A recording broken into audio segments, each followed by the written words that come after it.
प्रणाम, शुभकामनाएं, आशीर्वाद यथा योग।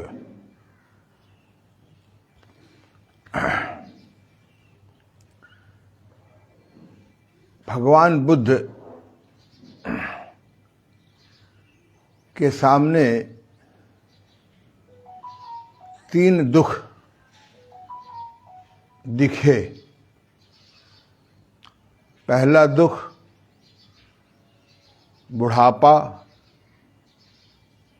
दूसरा दुख बुढ़ापे के बाद नाना प्रकार की शारीरिक और मानसिक व्याधियां और मृत्यु, वो भी प्रायः समय के पूर्व। इन 3 दुखों का निवारण हेतु अपने घर की सब सुविधाएं, सुख सुविधाएं त्याग करके 12 वर्ष विभिन्न गुरुओं के पास रहे। नाना प्रकार की स्वस्थ रहने की, शारीरिक मानसिक व्याधियों से मुक्त होने की कलाएं सीखीं। फिर भी जब संतुष्टि नहीं मिली तो उन्होंने ध्यान योग से, समाधि योग से, ज्ञान योग से अपने को आनंदित कर सके।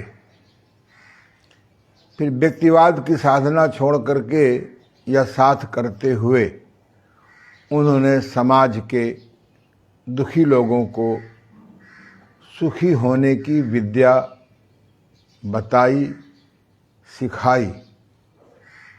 जिन्होंने उनकी बात मानी वह लोग बुढ़ापे से मुक्त हुए, बीमारियों से मुक्त हुए और मृत्यु के भय से मुक्त हुए। ये 3 समस्याएं आज भी हैं।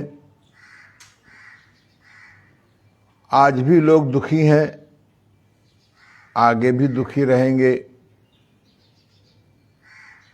पर मेरे जैसे व्यक्ति इस भारतवर्ष में अनेकों हैं। वह लोग हठ योग की 7 क्रियाओं के द्वारा अपने को स्वस्थ रखते हैं। कभी विकार पैदा हो जाता है, मल विकार पैदा हो गया तो बस्ती क्रिया से, कफ विकार पैदा हो गया तो नेति क्रिया से, पित्त विकार पैदा हो गया तो कुंजर क्रिया से, पेट के अंग कमजोर होने लगे उम्र के हिसाब से तो नवली क्रिया से, पार्किंसन, एल्जाइमर, इंसोमिनिया या बुढ़ापे के मस्तिष्कीय रोगों से मुक्त के लिए कपालभाति, प्राचीन काल वाली या कपाल शोधन से, और मन को तुरंत कैसे चंचलता से मुक्त किया जाए, त्राटक क्रिया से अपने को स्वस्थ रखते हैं, रोग मुक्त रहते हैं। यदि हठयोग की क्रियाओं के साथ में प्राकृतिक चिकित्सा भी जोड़ दी जाए, प्राकृतिक चिकित्सा के 10 अटल सिद्धांत हैं।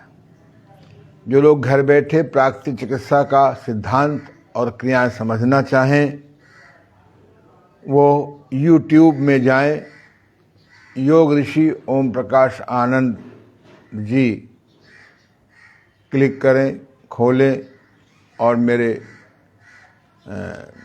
30 लेक्चर, 30 व्याख्यान पढ़ करके घर बैठे सिद्धांत समझ सकते हैं कि प्राकृतिक चिकित्सा के 10 सिद्धांतों का अगर जन जन में प्रचार हो जाए, जैसे सभी रोग एक हैं, सभी रोग का कारण एक है, सबका इलाज एक है। आज हर पद्धति वाले आँख में 10 आँख के 20 रोग निकाल रहे हैं, मस्तिष्क के 200 रोग निकाल रहे हैं, हर अंग के 20-20, 30-30, 50-50 रोग पैदा कर रहे हैं, उनकी दवाइयाँ निकाल रहे हैं। आदमी जाने अनजाने भय पैदा हो रहा है। अगर प्राकृतिक चिकित्सा का सिद्धांत घर घर पहुंच जाए कि सभी रोग एक हैं, उसका नाम है विकार, कूड़ा, विजातीय द्रव्य, फॉरेन मैटर। सभी रोगों का इलाज एक है, विकार का निकालना। सभी का नाम एक है, विकार। यद्यपि इस विकार को मैंने 5 भागों में बांट दिया है: मल विकार, रक्त विकार, नाड़ी विकार, ग्रंथि विकार और मन विकार। और प्राकृतिक चिकित्सा में भी 7-8 क्रियाएं हैं: कट स्नान, मेहन स्नान, धूप स्नान, मिट्टी स्नान, तैल स्नान, भाप स्नान, एनीमा, वेजिनल डूस, योनि प्रक्षालन और युक्त उपवास। जैसे हठ योग में 8 क्रियाएं हैं, ऐसे ही प्राकृतिक चिकित्सा में 8 क्रियाएं हैं। यदि इन क्रियाओं का प्रचार हो जाए, युक्त उपवास, मैं फिर कह रहा हूं, प्राकृतिक चिकित्सक लोग उपवास का अपोषण करा देते हैं, रोगी कमजोर हो जाता है। मैं पोषण उपवास के पक्ष में हूं। पोषण उपवास से रोग भी ठीक हो जाता है और रोगी कमजोर नहीं होने पाता। तो इस प्रकार से प्राकृतिक चिकित्सा की 8 क्रियाओं का जन जन में प्रचार हो जाए, हठ योग की 8 क्रियाओं का जन जन में प्रचार हो जाए, तो दुनिया में घातक रोग 90% समाप्त हो जाएंगे। हो सकते नहीं बोल रहा हूं। अगर इसी प्रकार से दवाइयों का, टेस्टिंग का जाने अनजाने मार्केटिंग होती रही, आने वाले समय में बच्चे जो पैदा होंगे घातक रोग लेके पैदा होंगे। बुढ़ापा 20 साल में आ जाएगा, 30 साल में आ जाएगा, 40 साल में आ जाएगा। इसी प्रकार से अगर चुंबक चिकित्सा का प्रचार हो जाए, मैग्नेट थेरेपी का प्रचार हो जाए, तो 90% गुर्दे के रोगी भी होंगे ही नहीं। क्योंकि चुंबक चिकित्सा से, या इसका मैंने नया नाम दिया है चुंबक चिकित्सा प्लस, क्रियाओं से ऐसा कोई दर्द नहीं है शरीर में, ऐसी कोई सूजन नहीं है, ऐसी कोई न्यूरॉन प्रॉब्लम्स नहीं है जो जड़ से ठीक ना हो जाए। इसी प्रकार से अगर रिफ्लेक्सोलॉजी, एक्यूप्रेशर का प्रचार हो जाए, तो नाड़ियों की सूजन, नाड़ियों का सकरापन आदि 90% ठीक हो जाए। अगर हमारे घर की हर्बल थेरेपी का प्रचार हो जाए, हींग का क्या मेडिकल उपयोग है, हींग का क्या औषधि प्रयोग है, जीरा का क्या औषधि प्रयोग है,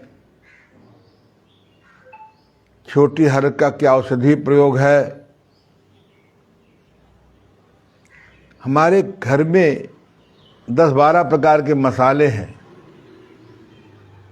8-10 प्रकार की दालें हैं, 3-4 प्रकार के स्टार्च कार्बोहाइड्रेट हैं। हमारे चौके में लगभग 10 चीजें हैं जिनको हम स्वाद, नकली स्वाद बना करके भूंज के तल के खाते हैं। पेशाब के लिए कौन कौन सी दवा लेने बैठते हो, घर में कुल्थी की दाल है पर कुल्थी की दाल का ज्ञान नहीं है।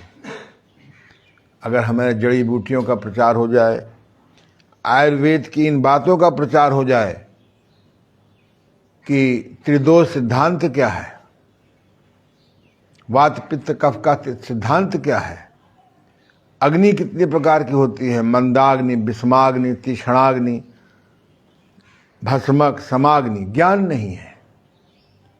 भस्मक को उपवास कराया जा रहा है, मंदाग्नि वाले को बलवर्धक भोजन दिया जा रहा है।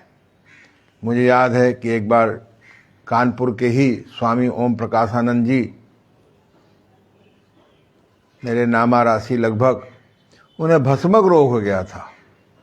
एक प्राकृतिक चिकित्सालय में गए, उन प्राकृतिक चिकित्सक को ज्ञान नहीं था कि भस्मक रोग में उपवास नहीं कराया जाता, इसमें तर माल, पोषण माल दिया जाता है। 6-7 दिन में भाग आए, मेरे पास आए।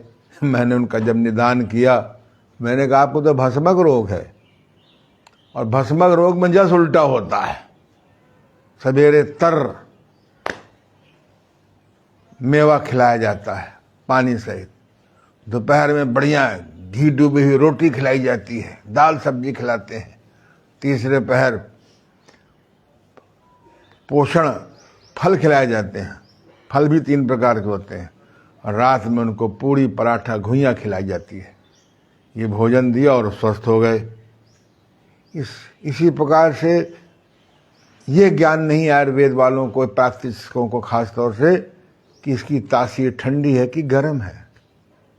आहार कितने प्रकार का होता है? आयुर्वेद में 11 चीज़ें ऐसी हैं, चाहे आप प्राकृतिक चिकित्सक हों, चाहे आप योग चिकित्सक हों, चाहे आप कोई थेरेपिस्ट हों, चाहे भले आप एलोपैथ क्यों ना हो। इस अहंकार को हटाइए कि हम और किसी पद्धति का ज्ञान नहीं लेंगे। क्यों हाथ तोड़ रहे हो?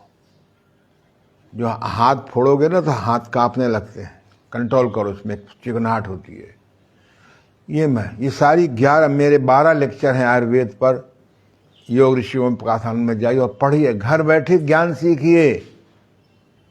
बेस नहीं ठीक करते हो, हवा में घूमते रहते हो। अरे चूहे की लेडी जिसको आप खराब मानते हो, उसका क्या आयुर्वेदिक प्रयोग है? ये मैं इसलिए कह रहा हूं कि योग शिक्षक बनना है तो आपको ये सब ज्ञान इकट्ठा करना होगा। पॉजिटिव ऑटो सजेशन करना सीखना होगा, रोगी से नेगेटिव बोलना बंद करना होगा। कल मैंने बताया था कि आत्मा की तरह शब्द भी अमर हैं। नकारात्मक विचार, नेगेटिव थॉट हमारे हार्मोन्स को नेगेटिव कर देते हैं। पॉजिटिव थॉट्स, सकारात्मक विचार, ये हमारे हार्मोन्स को पॉजिटिव कर देते हैं, हमारे स्वास्थ्य को ठीक कर देते हैं। इसी प्रकार से मैंने प्राकृतिक चिकित्सा प्लस जो नया नाम दिया है, उसमें 10 पद्धतियों को लगभग जोड़ा है। ये सारी 10 पद्धतियों का ज्ञान मैं धीरे धीरे YouTube में दे रहा हूँ। इस पुस्तक को भी आप मंगाइए ऑनलाइन। ये पुस्तक इतनी सुंदर माँ सरस्वती कृपा से लिख गई है। इस पुस्तक में सारा मैंने वो ज्ञान दे दिया है जिससे आप 90% बीमारी और दवा से मुक्त हो सकते हैं। क्योंकि आने वाला समय परीक्षण युग आ रहा। अगर आप किसी चिकित्सक के पास जाएंगे, इतने परीक्षण बता देंगे कि गरीब आदमी घर के बर्तन बिक जाते हैं, बीमारी फिर भी ठीक नहीं होती। क्योंकि हम बीमारी की अम्मा को, बीमारी के बेस को, उसको नहीं पकड़ते। कल मैंने आपसे बताया था, बीमारी का बेस है आहार की गड़बड़ी, विहार की गड़बड़ी, विचार की गड़बड़ी, संयम असंयम में बदल गया है, और शोधन का अभाव।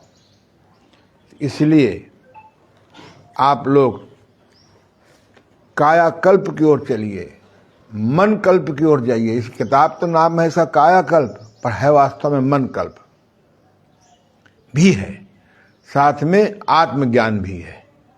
कल मैंने कहा था कि मस्तिष्क हमारा हार्डवेयर है, मन हमारा सॉफ्टवेयर है, और आत्मा हमारी सर्वर है। अगर सर्वर को मजबूत नहीं किया तो सब बर्बाद हो जाओगे। ये तुम्हारा पैसा, तुम पैसे से डॉक्टर का अपॉइंटमेंट ले सकते हो, पैसे से तुम परीक्षण करा सकते हो, पैसे से आप निरोग नहीं हो सकते हो।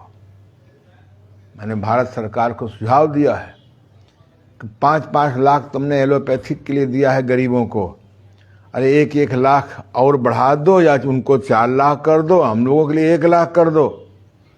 मैं अपने अखिल भारतीय प्राकृतिक चिकित्सा परिषद के कर्मठ कार्यकर्ताओं से, मैं अपने इनपा के कर्मठ कार्यकर्ताओं से, मैं अपने इनपा जिनका सम्मेलन होने जा रहा जून में वृंदावन में, और जो नई नई संस्थाएं आ गई हैं, इंडियन नेचर क्योर एसोसिएशन, हमारे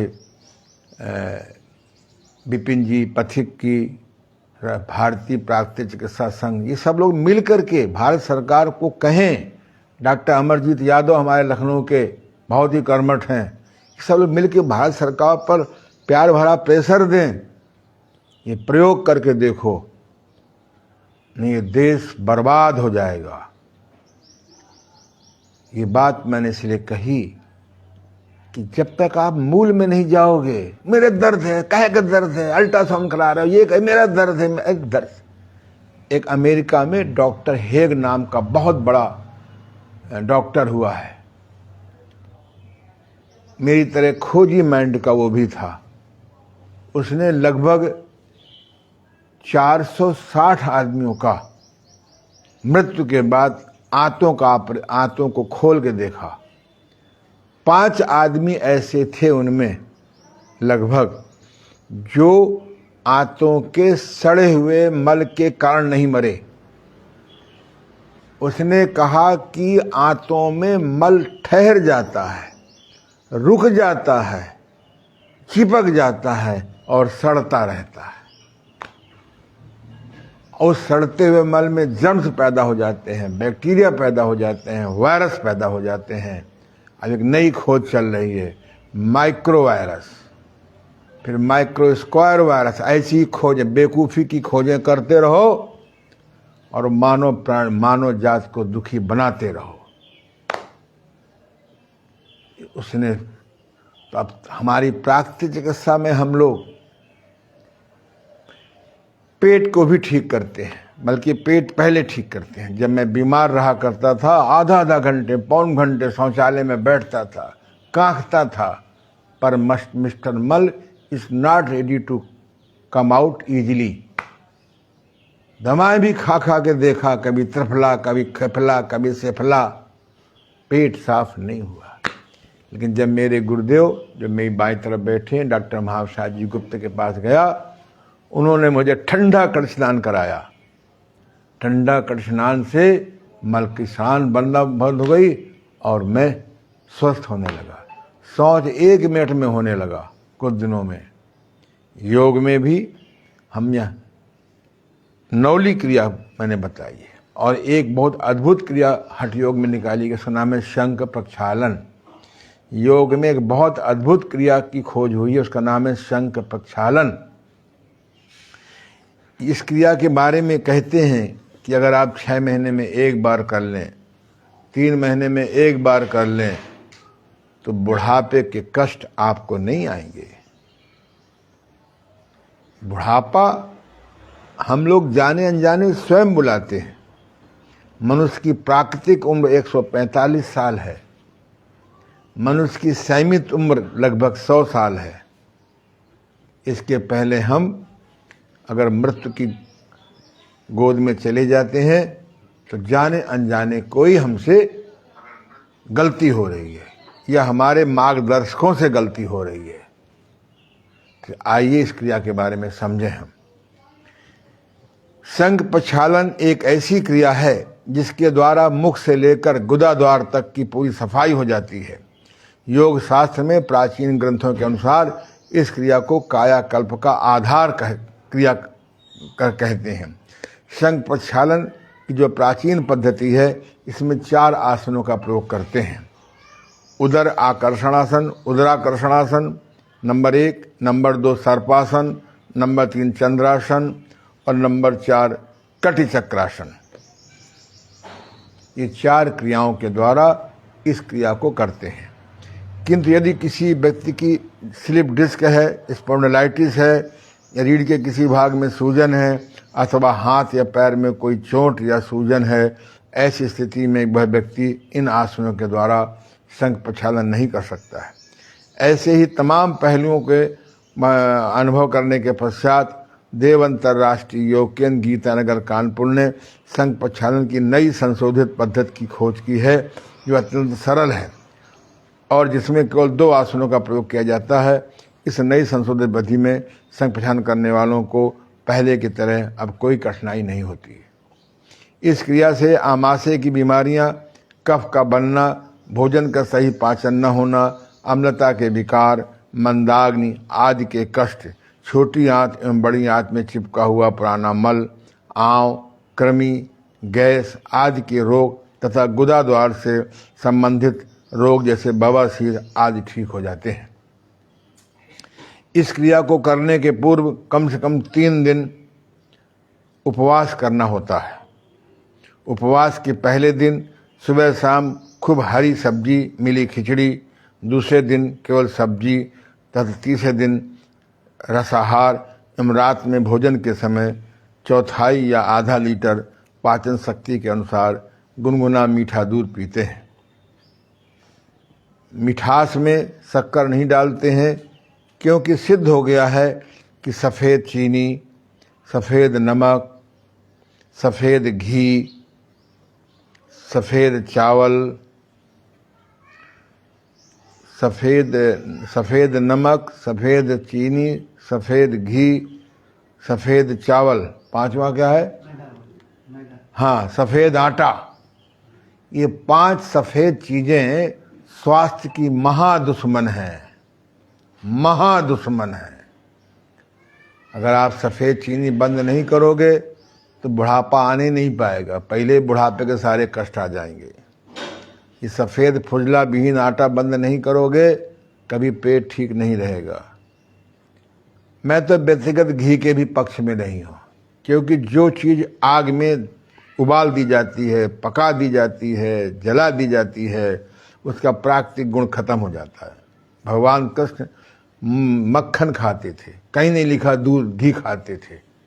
घी तो एकदम पॉइजन है। अगर आज आप घी बंद, मैं तो सन लगभग 74-75 से, लगभग 48 साल से घी ही नहीं खाता था, नहीं खाता हूँ। कभी कभी स्वाद के लिए ले लेता हूँ, स्वाद के लिए, स्वास्थ्य के लिए नहीं। और मैं किसी से कमज़ोर नहीं हूँ। हाँ, मक्खन कभी कभी ले लेता हूँ। तेल तो बहुत ही बढ़िया चीज़ है।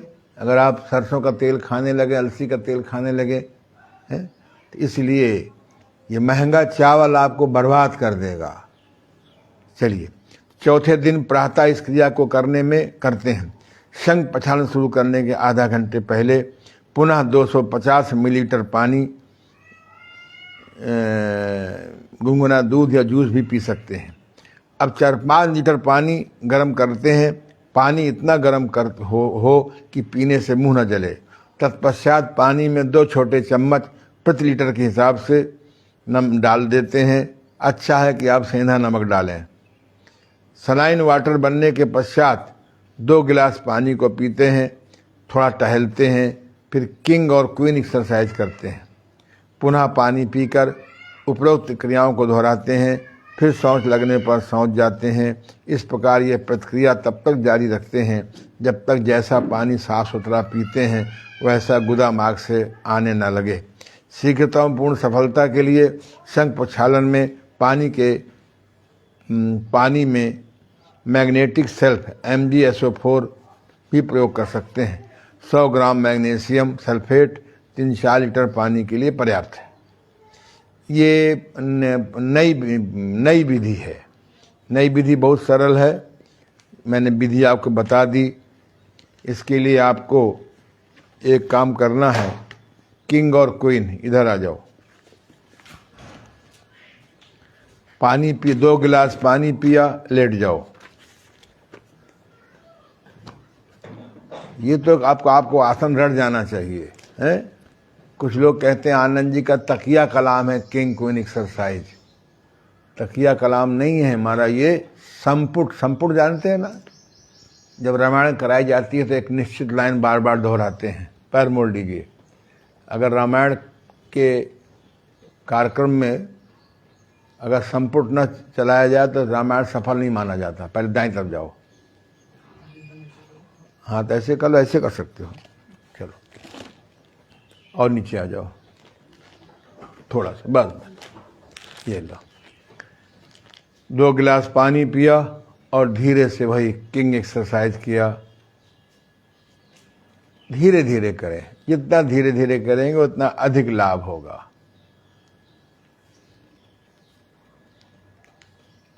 करोड़ों आदमी कमर दर्द का हो जाएगा, फिर करोड़ों बेल्टें बनेंगी, फिर करोड़ों आदमी का MRI होगा। क्या गजब की मार्केटिंग चल रही है। सिंपली किंग क्वीन एक्सरसाइज से आपका संग प्रक्षालन भी हो जाता है और धीरे से कमर दर्द तो बेचारा इस जन्म में होगा नहीं। गर्दन को दाएं बाएं करेंगे तो स्पॉन्डिलाइटिस भी नहीं होगी। ऐसे ही 10 12 15 बार 20 बार करें, मिला लो क्वीन। अब करो धीरे धीरे। ये 2 गिलास पानी पिया, 10 15 20 बार इसे किया, फिर क्वीन किया, फिर थोड़ा सा टहले, रुके, फिर 2 गिलास पानी पिया, फिर आपने किया। कुछ हमारे सहयोगी कहते हैं, अरे गुरुजी सब बता दोगे तो आपके पास कौन आवेगा। अरे हमने कहा भैया संसार इतना दुखी है, अगर हम इसका दुख कम कर सकें तो बहुत अच्छी बात है। बस पॉइंट समझ में आ गया। कितना सरल है। शवासन, इस क्रिया को आप घर बैठे कर सकते हैं, पर तैयारी करनी पड़ेगी। अगर तो उसके पहले ठंडे पानी की पट्टी नाभि के नीचे रख लें तो बहुत अच्छी बात है। चलिए ये क्रिया हो गई, वहाँ बैठ जाइए। अब दूसरी क्रिया है आपकी प्राचीन विधि। प्राचीन विधि में देखिए पेज नंबर 89 को ज़रा पलटिए और सामने कैमरे के लगाइए। संग प्रक्षालन की जो प्राचीन विधि है ये देखिए, आप इसको ध्यान से देखिए। चंद्रासन, पहला है चंद्रासन, दूसरा है कटि चक्रासन, तीसरा है उदराकर्षण आसन। क्यों भाई शत्रुघ्न भैया? फिर सर्पासन, यही है ना? ये 4 आसन होते हैं। 2 गिलास पानी पिया, 4 आसन किए, फिर 2 गिलास पानी किया, फिर 4 आसन किए, फिर 2 गिलास पानी किया, फिर 4 आसन किए। घंटा 2 घंटा में प्रोग्रामिंग शुरू हो जाती है नीचे से। हाँ, अगर लीवर में सूजन है, पैंक्रियाज में सूजन है, अगर पेट के किसी अंग में सूजन है या अधिक एनीमिक है, रक्त की कमी है, तो इन क्रियाओं को न करें, किंग क्वीन से ही करें। इसमें कुछ नहीं करना पड़ता। अभी आप देखिए हमारे प्रिय सहयोगी शत्रुघ्न भैया आप करके दिखाएंगे। अच्छा है कि आप अपने निकट के किसी अनुभवी योग्य योग शिक्षक के संपर्क में जाइए और उनसे मार्गदर्शन में करें। मार्गदर्शन में करना अच्छी बात है। ऊपर कराओगे? नीचे नीचे आ जाओ। नहीं, हम कहते ऊपर करो, कैमरा उठा लो, नहीं चलेगा। चलो आ जाओ। नहीं, आई ऊपर आ जाओ,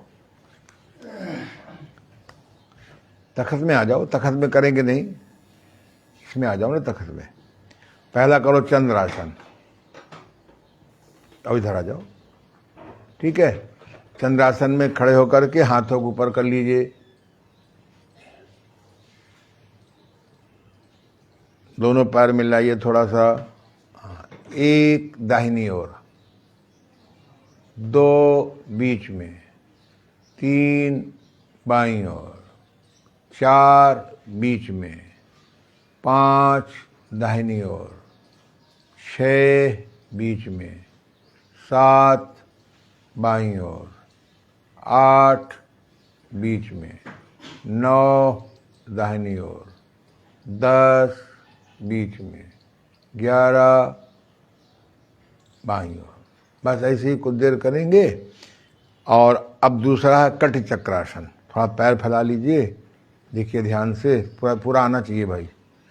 हाथ सामने करिए, एक, पहले दाएं जाया करो, हरदम क्रिया को आदत डाल लो। घुटना आगे झुकाओ थोड़ा सा, 2,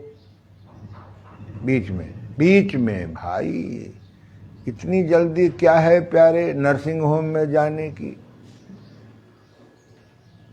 3, 4, 5, 6, 7, 8, 9, 10, 11, 12, इसी प्रकार से 4, 6, 8 बार करेंगे। तीसरा उदराकर्षण, इसमें बैठ जाते हैं, अब जो नहीं बैठ पाते वो नहीं कर पाएंगे, तो उसके स्थान पर ये किंग क्वीन कर लेते हैं। करो, ये बिल्कुल ये किंग क्वीन जैसा है, किंग जैसा है, ये देखिए। हाँ, ये बीच में आ जाओ ना। हाँ, फिर इधर आओ, बहुत सुंदर, ये लो, फिर बीच में आ जाओ, फिर उधर ले जाओ। बहुत ध्यान से देखो कि किंग से मिलता जुलता है, किंग एक्सरसाइज से। ठीक है, इधर आ जाओ। मैं सुझाव दूंगा कि यह संघ प्रक्षालन जो प्राचीन मेथड का है, ये अच्छा है कि हमारे जैसे अनुभवी के मार्गदर्शन में 6 महीने में एक बार कर लें, टाइम ले करके। क्योंकि जहाँ न पहुँचे रवि वहाँ पहुँचे कवि, और जहाँ न पहुँचे कवि वहाँ पहुँचे अनुभवी। तो अनुभव का भी बहुत फर्क पड़ता है। बस अब आ जाइए सर्पासन। सर्पासन में लेट जाते हैं, थोड़ा सा अलग ढंग से करते हैं सर्पासन। हाथ ऐसे रख लीजिए, ये, और सिर उठा लीजिए, आप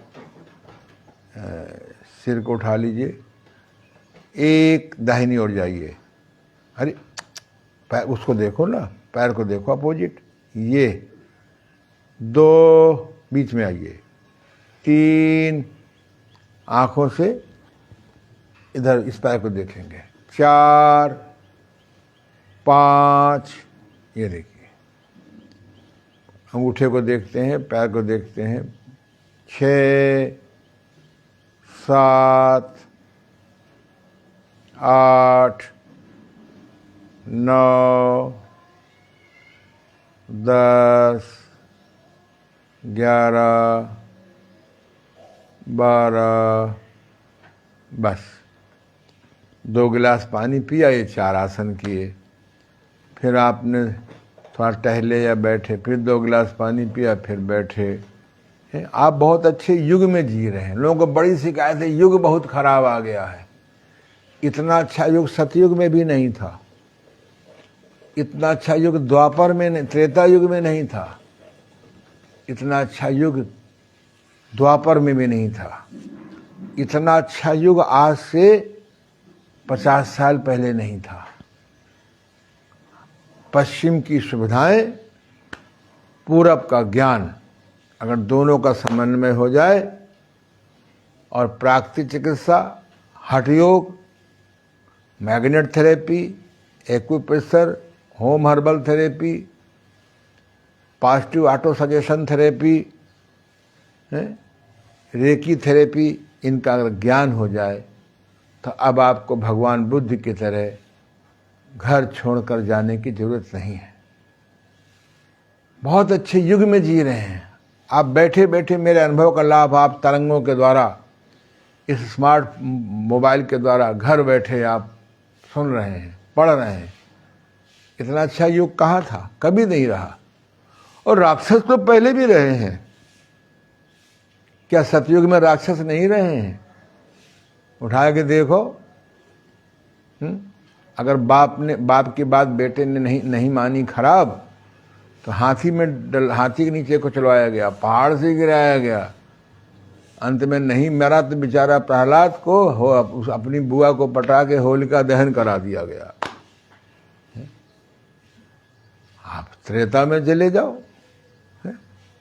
रावण जैसे एक से एक राक्षस थे, कालीनेम नाम के एक से एक राक्षस थे जो संतों को तंग करते थे। ये किसने कहा कि युग खराब अच्छा था? खुल्लम खुल्लस राणा सांगा ने मीरा को जहर का प्याला देने को मजबूर कर दिया पीने को। हम तो देखते हैं किसी युग में राक्षसों की कमी नहीं रही है। आज आप बहुत अच्छे युग में हैं, इंफॉर्मेशन युग में हैं। हाँ, खबर मिल जाती है 1 सेकंड में आपको। अब तो सोशल मीडिया आ गया है, सोशल मीडिया का दुरुपयोग करिए, आप बर्बाद हो जाएंगे। और सोशल मीडिया का सदुपयोग करिए, आपको भगवान बुद्ध की तरह जंगल छोड़ के नहीं जाना। हाँ, साधना करनी पड़ेगी। साधना तो आपको जंगल में भी करनी पड़ेगी। भोजन में संयम करना पड़ेगा, टेस्ट में संयम करना पड़ेगा, सेक्स में संयम करना पड़ेगा, how to multiply money any how पे संयम करना पड़ेगा, रात को जल्दी सोना पड़ेगा, सवेरे जल्दी जागना पड़ेगा, अपने मन पे कंट्रोल करना पड़ेगा। वो तो पहले भी था, पहले भी लोग करते थे। तो इसलिए आप बहुत अच्छे युग में जी रहे हैं। थोड़ा समाचार कम सुना करिए। हमने इस पर कविता बनाई है। न कहीं अत्याचार है, न कहीं दुराचार है, न कहीं पहले की तरह बलात्कार है, न अनाचार है। सुबह सुबह का समाचार पत्र का समाचार है और दिन भर न्यूज़ चैनल का प्रचार है। सब कुछ पहले भी होता था, है ना। इसलिए ये मैं नहीं कह रहा हूँ कि आप, इसलिए आपको सुधारना है। अगर समाज को हमें पॉजिटिव करना है तो हमको ड्रगलेस थेरेपी का प्रचार करना पड़ेगा, मेडिटेशन का प्रचार करना पड़ेगा। आज आप घर बैठे समाधि सीख सकते हैं, पर करना पड़ेगा। आप सोचें कि पंडित जी जाप करें और हम दिन भर पाप करें, विधि के विधान से बच नहीं सकते हो।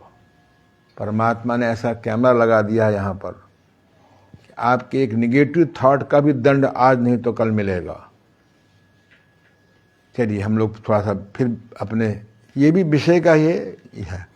अब आप एक हैं, तो इस प्रकार से संघ प्रक्षालन आप चाहे प्राचीन मेथड से करें चाहे नवीन मेथड से करें।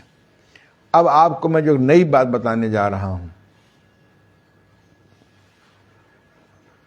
जो एकदम सबसे प्राचीन है लेकिन आपके लिए नई है।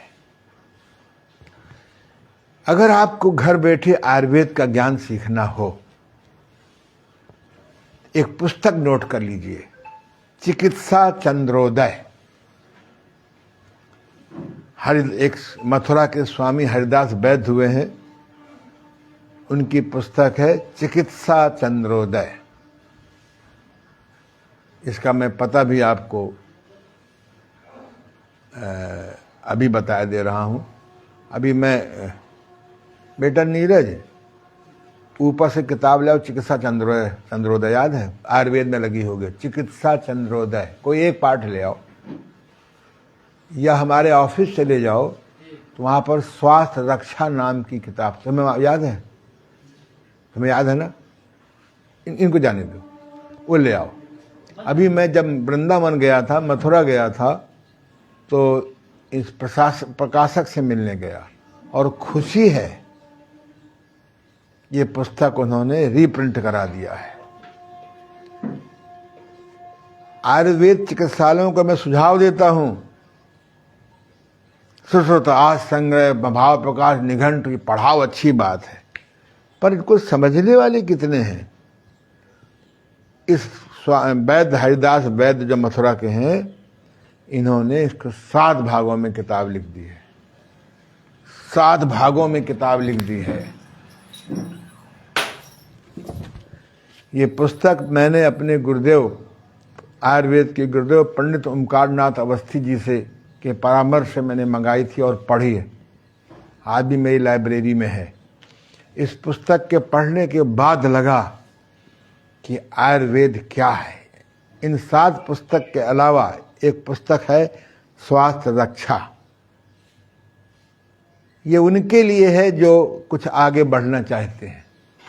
और हम इस पुस्तक में एक यद्यपि में अगर आपको आयुर्वेद के बारे में इनिशियल ज्ञान रखना है तो योग ऋषि ओम प्रकाश आनंद जी पर आप जाइए, वहाँ मेरे 12 लेक्चर हैं, 9 या 12 हैं, आपको इनिशियल ज्ञान हो जाएगा। अगर इनिशियल ज्ञान नहीं होगा तो आप आयुर्वेद को समझ नहीं पड़ेंगे। आयुर्वेद चिकित्सा पद्धति में 3 प्रकार की चिकित्सा पद्धतियां हैं, दमनात्मक, समनात्मक और निष्कासनात्मक, सप्रेसिव, सबसाइड एंड एलिमिनेटिव। वैद्य को ज्ञान होना चाहिए चिकित्सक को, कब हमको विकार निकालना है, कब हमें विकार को देने के लिए शांत करना है। इमरजेंसी में कभी कभी विकार को दबाया जाता है, लेकिन इसकी नौबत बहुत कम आती है। तो आयुर्वेद में एक शब्द आता है विरेचन। क्या आता है? विरेचन। इसको अंग्रेजी में क्या कहेंगे? लैक्सेटिव। अंग्रेजी में क्या कहेंगे? लैक्सेटिव। ये नहीं बेटा, ये नहीं, स्वास्थ्य रक्षा के अलग है। तुम ऊपर से ले आओ, आयुर्वेद की खाने में रखा है चिकित्सा चंद्रोदय। तो ये किताब चिकित्सा, अरे ऑनलाइन आप देख लीजिएगा चिकित्सा, आजकल तो सब कुछ गूगल बाबा बता देते हैं। तो इसलिए एक शब्द आता है विरेचन। विरेचन माने होता है कि अगर आपकी आंतों में मल रुक गया है तो कैसे उसको बाहर निकालें। ऐसे एक शब्द होता है मूत्रल। अगर पेशाब रुक गया है या कम हो रहा है तो कौन सी जड़ी बूटी प्रयोग करें, कौन सी औषधि प्रयोग करें कि पेशाब खुल के हो जाए। प्राकृतिक चिकित्सकों को ज्ञान होता है अगर पेशाब खुल के नहीं हो रहा है तो किस प्रकार से गर्म पानी में नींबू डाल के पिला दें, किस प्रकार से गाजर का खीरे का रस दे दें, किस प्रकार से कुल्थी की दाल का काढ़ा दे दें। ये सब पहले घरों में स्वाभाविक ज्ञान था। जैसे आजकल हर चीज में अंग्रेजी दवाओं का ज्ञान हो गया। बुखार आ गया दवा ले लो, दस्त आ गया ये दवा ले लो, शरीर टूट रहा ये दवा ले लो। याद रखो ये केमिकल दवाएं आपको हर बीमारी के अंतिम टाइम तक पहुंचा देंगी। हम इसका विरोध नहीं करते इमरजेंसी में, पर इमरजेंसी की है कि नीड की नहीं है। मैं कभी धोखे से इस देश का प्रधानमंत्री बन गया जिसके चांसेस 0 है, तो हमको इंटीग्रेशन लेना पड़ेगा। हमको हर चिकित्सा पद्धति का अच्छा ज्ञान लेना पड़ेगा। तो आइए, एक शब्द आता है विरेचन। ऐसे लगभग 32 शब्द हैं। पिच्छल, विरेचन, रसायन, बाजीकरण, अनुलोमन। आयुर्वेद में लगभग 32 शब्द होते हैं। ठंडी तासीर, गर्म तासीर, कब्ज कारक, कब्ज निष्कासक, कफ कारक, कफ निष्कासक, पित्त कारक, पित्त नाशक। अभी जो कोरोना आया था, इस कोरोना टाइम पे ऐसा लोगों ने काढ़ा पिया, ऐसा काढ़ा पिया, ऐसा काढ़ा पिया। अब ठंडी तासीर वाला ठंडा काढ़ा पी रहा है, गर्म तासीर वाला गर्म ऐसे काढ़े के पीछे पड़ गए जैसे बेचारा पाकिस्तान कश्मीर के पीछे पड़ा हुआ है। खुद तो ससुरा भूखों मर रहा है, कश्मीर वालों को खाना खिलाएगा है? अरे भैया, अगर पाकिस्तान में ध्यान योग का प्रचार हो जाए सब सुधर जाए। ध्यान योग वो सबसे बढ़िया साक्षी ध्यान। अन्य ध्यानों में बड़ी कठिनाई है, बरसों नतीजा नहीं मिलता। हमने साक्षी ध्यान, सारे ध्यान को बुलाया है। जिसने गाजर, मूली, सलजम, चुकंदर, इसके सारे फलों का जूस एक बार निकाल दो। हमने सारे ध्यान योग का अध्ययन करके उसको डाल दिया ध्यान योग की मिक्सी में और निकाला साक्षी ध्यान। आप YouTube में जाइए, साक्षी ध्यान पढ़िए, 5 दिन में आप साक्षी ध्यान सीख जाएंगे। 5 दिन का भी मैंने रखा, लेक्चर दिए 1-1 घंटे के। हाँ, इसी प्रकार से मैंने 3 दिन का रखा है, 1 घंटे का भी रखा है।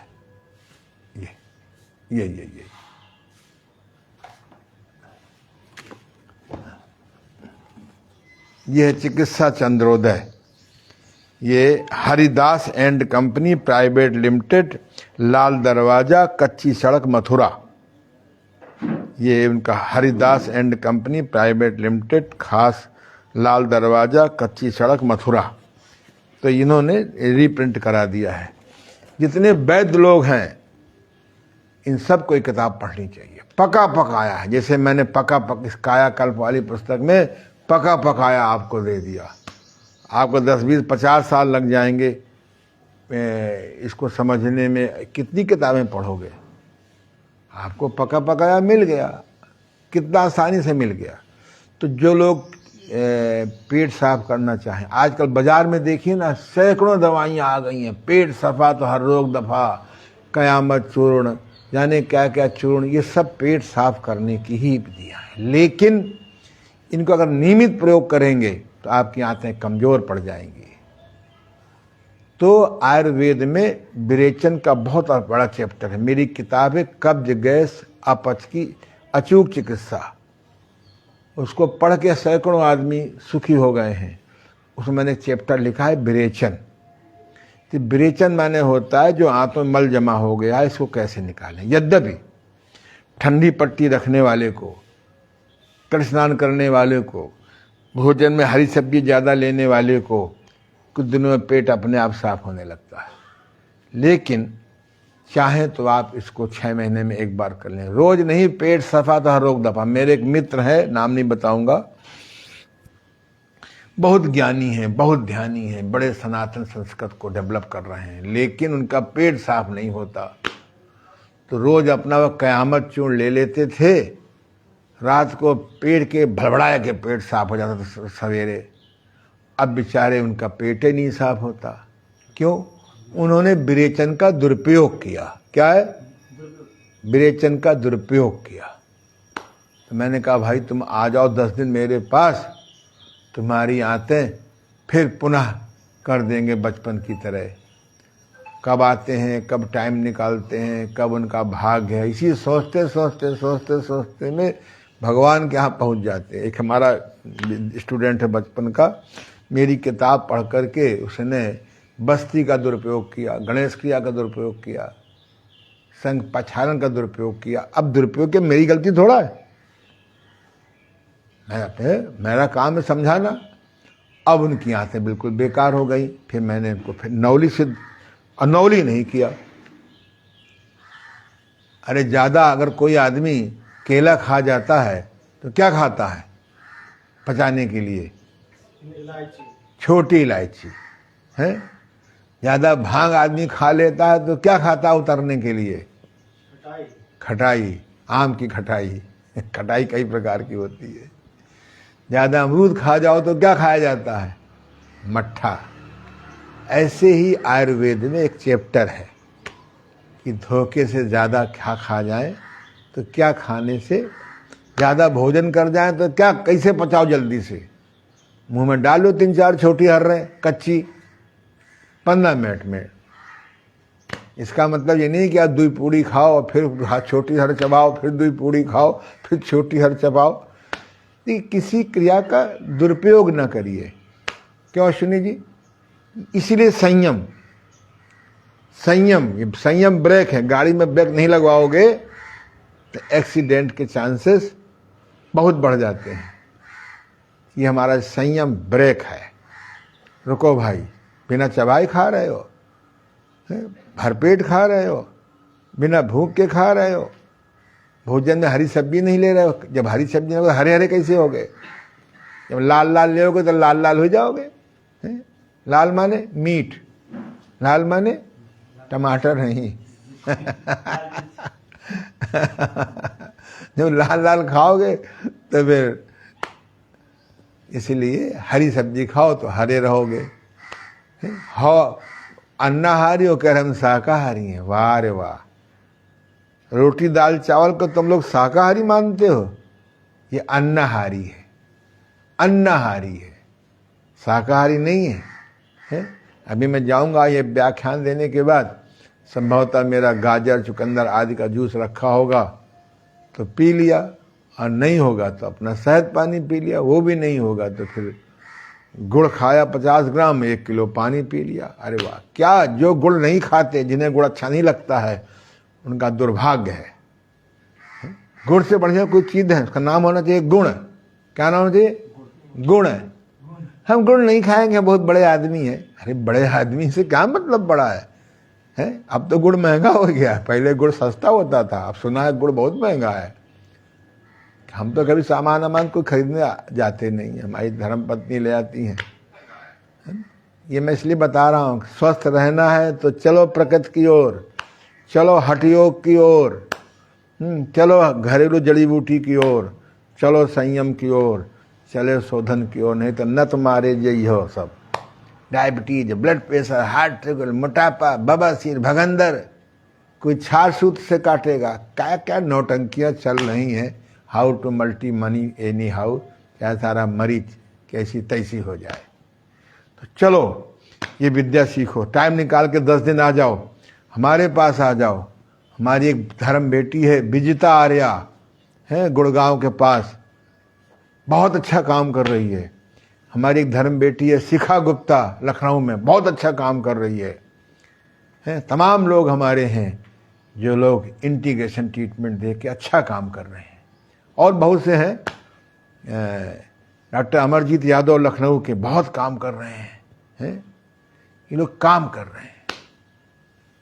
ये लोग, अब नौजवानों को इधर आना चाहिए। मैं प्रयास कर रहा हूं कि यूनिवर्सिटी में BNYS शुरू हो जाए, है ना।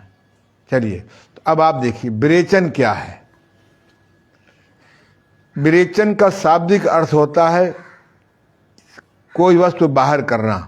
जैसे नासिका द्वारा कफ बाहर निकालने को शिरोविरेचन कहते हैं। आमाशय से बबन करा करके कफ आदि दोषों को निकालने को ऊर्ध्व विरेचन कहते हैं। मूत्र को अवरोध हो जाने पर मूत्र के निकालने को मूत्र विरेचन कहते हैं। किंतु सामान्यतः विरेचन शब्द गुदा द्वारा मल निकालने के लिए अधिक प्रयुक्त होता है। विरेचन के पूर्व कोष्ठ माने आंतों पर विचार करना पड़ता है। इनका कोष्ठ किस प्रकार का है? इसके लिए 3 प्रकार का कोष्ठ होता है। मृदु कोष्ठ, पित्त प्रधान रोगों का कोष्ठ मृदु कोमल होता है।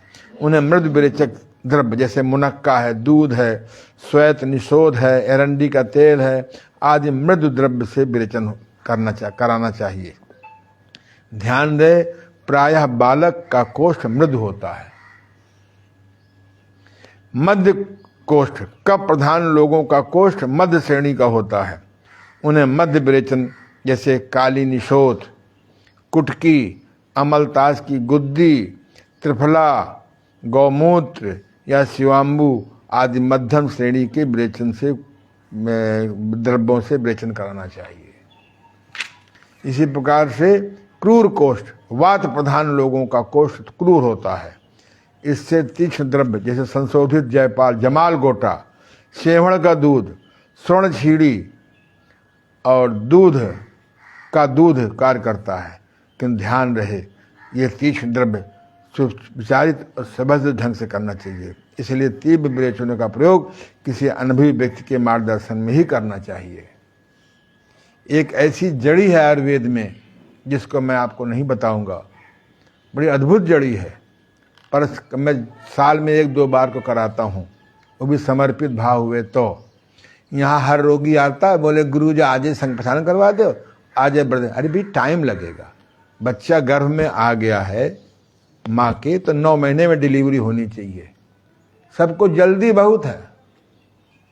प्राकृतिक चिकित्सा में अरे कम से कम 10 दिन तो समय दो, 20 दिन तो समय दो, तो 10 साल 20 साल बढ़ जाएंगे। विरेचन द्रव्यों की मात्रा ये सब मैंने विस्तार से लिख दिया है, इसमें संभव बताना नहीं है, लेकिन आपको ये ज्ञान होना चाहिए कि रोगी हमारा वात प्रधान है कि पित्त प्रधान है कि कफ प्रधान है। कफ प्रधान वाले को मध्य कोष्ठ कहलाता है। पित्त प्रधान वाले का मृदु कोष्ठ कहलाता है और वात प्रधान वाले को क्रूर कोष्ठ होना चाहिए। योग शिक्षक को नाड़ी का भी ज्ञान होना चाहिए। ये कठिन नहीं है। इसमें पुस्तक आती है नाड़ी विज्ञान, इस विरेचन में ही लिखा हुआ है। लोगों ने कठिन बना दिया है। कुछ ही नहीं है। नाड़ी में आपको इतना ज्ञान तो होना चाहिए कि ये वात नाड़ी है कि पित्त नाड़ी है कि कफ नाड़ी है। सब कठिन नहीं है। लोगों ने मार्केटिंग कर दिया है, कठिन है। बिना गुरु के ज्ञान नहीं होता है। पर पहले अच्छी पुस्तकें पढ़िए। इस पुस्तक में जितना अच्छा मैंने लिख दिया, इतना अच्छा मैं पढ़ा भी नहीं सकता हूँ। टाइम भी नहीं आपके पास इतना सुनने का।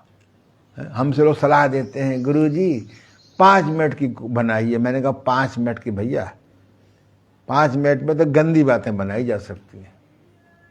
अरे ज्ञान तो आपको सीखना पड़ेगा, पढ़ना ही पड़ेगा।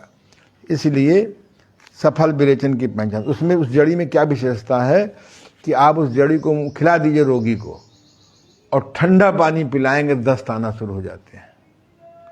जब खूब पेट साफ हो जाए तब आप गर्म पानी पिला दीजिए, बंद हो जाता है। उल्टा है, अगर आप ठंडा पानी पिलाएंगे तो दस्त आएगा और गर्म पानी पिलाएंगे तो दस्त बंद हो जाएगा। पर यह क्रिया बहुत, रोगी मजबूत भी हो, रोगी छुई मुई है, जरा में बीपी हाई, जरा में बीपी लो, जरा में नाड़ी भाग गई। जब नाड़ी भागेगी तो नाड़ी भी भाग जाएगी है? इसलिए आप नेचुरोपैथी बहुत बढ़िया है। ठंडा टब बाथ लो, हरी सब्जी खाओ और खाने के बाद छोटी हर चूस लो। पेट सफा तो हर रोग दफा, दिन भर के लिए। रोजाना पेट साफ रखो। पहली बात तो गणेश क्रिया करने वालों को, सेल्फ बस्ती करने वालों को, डाइट बस्ती करने वालों को आवश्यकता ही नहीं पड़ती है। तो इस मैंने बताया आपको। अभी हमारे पास एक बालक आया है, 6-7 साल का होगा। शहर के शायद कोई डॉक्टर बचे हों, बाल रोग विशेषज्ञ ना हो आई हो। फिर किसी ने मेरे बारे में बताया तो मैंने उसको देखा। मैंने कहा भाई तुमको 10 दिन हमारे पास आना पड़ेगा 2 घंटे के लिए। उसने छुट्टी ले लिया। बालक की टट्टी नहीं होती, आधा लाल पड़ जाता है चेहरा और इंजेक्शन लग रहे थे, ये लग रहा था। मैंने उसको बड़े प्यार से क्रियाएं करा रहा हूँ और बच्चे का भय मिटाया। बच्चे का भय था नहीं नहीं नहीं नहीं मुझे अब सुई लगा देंगे। उससे दोस्ती करी और वो बत्ती भी लगवाने लगा, किंग कोइन भी करने लगा।